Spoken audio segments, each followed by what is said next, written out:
Good morning दोस्तों, स्वागत है आप सभी का मेरे YouTube चैनल पर। सभी को राधे राधे। तो हो चुकी है नई सुबह की शुरुआत और अभी बज रहे हैं सुबह के 6। तो आप लोग देख सकते हैं कि आज थोड़े से बादल छाए हुए हैं, वरना इतनी सुबह से हल्की सी धूप की किरणें पड़ने लगती हैं। और हम हो चुके हैं नहा धोकर रेडी, तो अब चलते हैं नीचे अपने काम शुरू करने। तो मैं आ गई हूँ किचन में। सबसे पहले तो डेली की तरह दूध उबलने ही रख देती हूँ, उसके बाद फिर देखती हूँ क्या सब्ज़ी बनानी है। तो आज हमारे यहाँ सब्ज़ी में बन रहे हैं पड़ोरा। वैसे हमारे यूपी में तो इनको पड़ोरा ही कहा जाता है और कई जगह पे इनको काकोरा भी कहा जाता है। ये कुंदरू से अलग होते हैं, कुंदरू स्मूथ होते हैं जबकि इनमें थोड़ा कांटे होते हैं। तो और पड़ोरा के साथ बन रही है मूंग की दाल। तो हम मूंग की दाल को उबलने के लिए रख देते हैं। तो अच्छे से हमने धुलकर उसमें हल्दी और नमक ऐड कर दिया है। अब बस उबलने के लिए रख देंगे। और मूंग की दाल तो जल्दी ही पक जाती है, तो इसमें सिर्फ 2 ही सीटी लगाएंगे। तो जब तक दाल पक रही है तब तक हम पड़ोरा को अच्छे से काट लेते हैं। अच्छे से धुल के सूख चुके हैं ये, और इनमें बीज भी होते हैं तो वो भी निकालने पड़ते हैं क्योंकि खाने में वो अच्छे नहीं लगते। तो सभी का खाना वगैरह हो चुका था, ब्रेकफास्ट सबने कर लिया था, हम भी कर चुके थे। तो आज हम आ गए हैं ऊपर की सफाई करने के लिए। तो हमारा ये वाले पोर्च खुले हैं, तो इनमें बहुत ज़्यादा धूल मिट्टी हो जाती है और चिड़िया वगैरह भी आ जाती हैं, तो उनका भी घोंसला बन जाता है। आप लोग देख पा रहे होंगे कितनी ज़्यादा धूल निकल रही है। तो मम्मी बोली कि साफ़ कर दो, कोई गेस्ट वगैरह आ जाती हैं तो देखने में अच्छा नहीं लगता है। तो बस हम वही आ गए हैं सारा काम करके सफाई करने के लिए। A few moments later.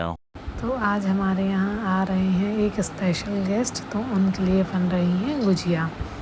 तो हमारी मम्मी ने ही आवाज़ दी है इस गुजिया की वीडियो में, तो आप लोग सुनिए। गुड आफ्टरनून, सबको राधे राधे। देखिए मैं गुजिया बनाने जा रही हूँ। मैं इसके ड्राई फ्रूट को भी रोस्ट करूँगी। इसके बाद आपको मैं पाउडर बना के थोड़ा दरदरा पीस के आपको दिखाऊंगी। फिर इसमें खोया भूनूंगी। आप बने रहिए मेरे ब्लॉग में। इसको गाइस देखिए, इसको थोड़ी सी रोस्ट करेंगे क्योंकि ये जल्दी भून जाता है, इसलिए देखिए इसके अच्छा से रोस्ट की हूँ। तो मावा डालने जा रही है। इसको मावा मार्केट का मावा है, इसको भून के गुजिया में डालूंगी। ये बहुत गीला ये लोग।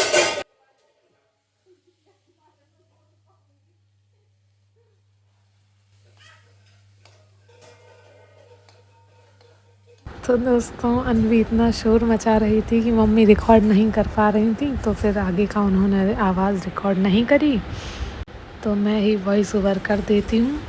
तो मावा अच्छे से भुन चुका है। अब हम चीनी को भी मिक्सी में अच्छे से पीस लेंगे, क्योंकि पीसी हुई अगर चीनी हम मिलाएंगे तो उससे बहुत ही अच्छी गुजिया बनेगी। और आप लोग देखिए कि हमने ड्राई फ्रूट्स भी दरदरे पीस लिए हैं। तो चीनी बिल्कुल महीन पिस चुकी है, आप लोग देख सकते हैं। और अब मैदा लगा लेते हैं, क्योंकि फिर मैदा को थोड़ा सा रखना भी पड़ता है। तो मोयन के लिए हम रिफ़ाइन का यूज़ कर रहे हैं। इसमें रिफ़ाइन इतने अच्छे से मिक्स होना चाहिए मैदा में कि ऐसे बनने लगे उसमें लड्डू से। और फिर उसके बाद हम पानी डाल के अच्छे से मैदा को गूँध लेंगे, और फिर उसके बाद 15-20 मिनट को रेस्ट करने के लिए रख देंगे।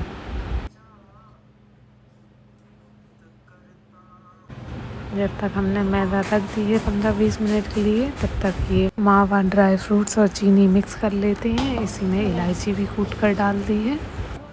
तो यहाँ पर मैंने और मम्मी ने गुजिया बनाना शुरू कर दिया है। मम्मी पूड़ी बेल रही हैं और मैं गुजिया को भर रही हूँ।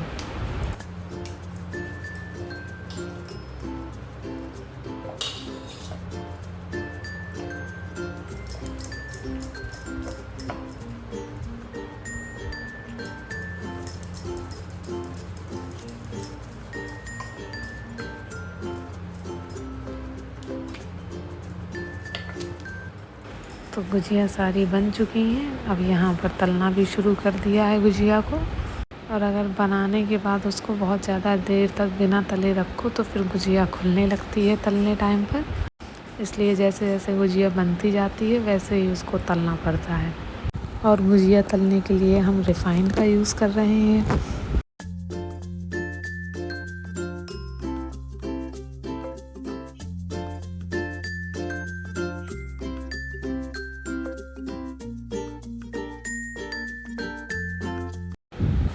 तो यहाँ हमारी स्वादिष्ट गुजिया बनकर तैयार है, आप लोग देख सकते हैं।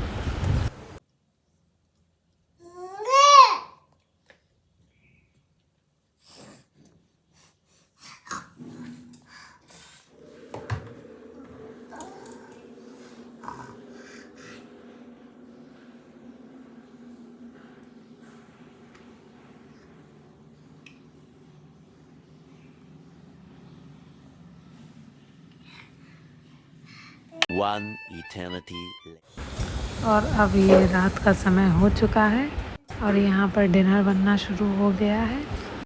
तो जैसा कि मैंने आप लोगों को बताया था कि हमारे कोई स्पेशल गेस्ट आ रहे हैं, तो स्पेशल गेस्ट हैं हमारे नंदोई जी। तो उनकी खातिर बस ये बन रहा है। तो खीर बनने के लिए रख दी है और यहाँ पर बन रही है आलू की सब्ज़ी। तो जैसा कि मैंने आपको पिछले ब्लॉग में बताया था कि हम प्याज लहसुन वगैरह अभी नवरात्रि में नहीं खा रहे हैं, तो बिना प्याज की ही सब्ज़ी यहाँ पर बन रही है। और खीर भी वहाँ हमारी दूसरी गैस पर पक रही है।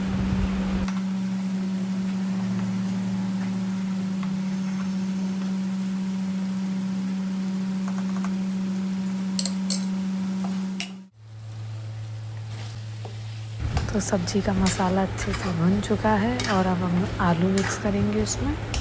और आलू को मिक्स करने के बाद हम 5 मिनट तक उसको गैस पे ही रखा रहने देंगे ताकि आलू अच्छे से भुन जाएं उसमें। फिर हमें पानी डालना है उसमें 1 गिलास और पकने के लिए ढककर रख देना है।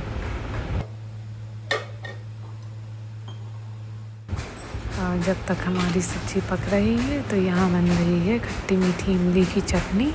तो सबसे पहले हम कढ़ाई में थोड़ा सा रिफ़ाइन डालकर सौंफ, कलौंजी, जीरा और मेथी को डाल देंगे।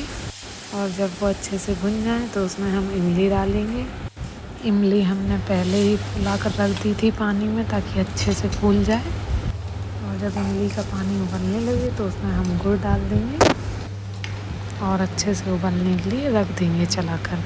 फिर चटनी में थोड़ा सा सेंधा नमक डालेंगे, थोड़ी सी लाल मिर्च डालेंगे और आधे चम्मच से भी कम धनिया पाउडर डालेंगे और बहुत ही कम नमक भी थोड़ा सा डालेंगे। बस इसको अच्छे से चलाना है और थोड़ी देर में ही पककर तैयार हो जाएंगे। तो हमारा खाना बनकर तैयार हो चुका है। और दोस्तों मैं ब्लॉग यही एंड कर रही हूँ। आशा करती हूँ आप सभी को मेरा ये ब्लॉग बहुत पसंद आया होगा। सभी को राधे राधे।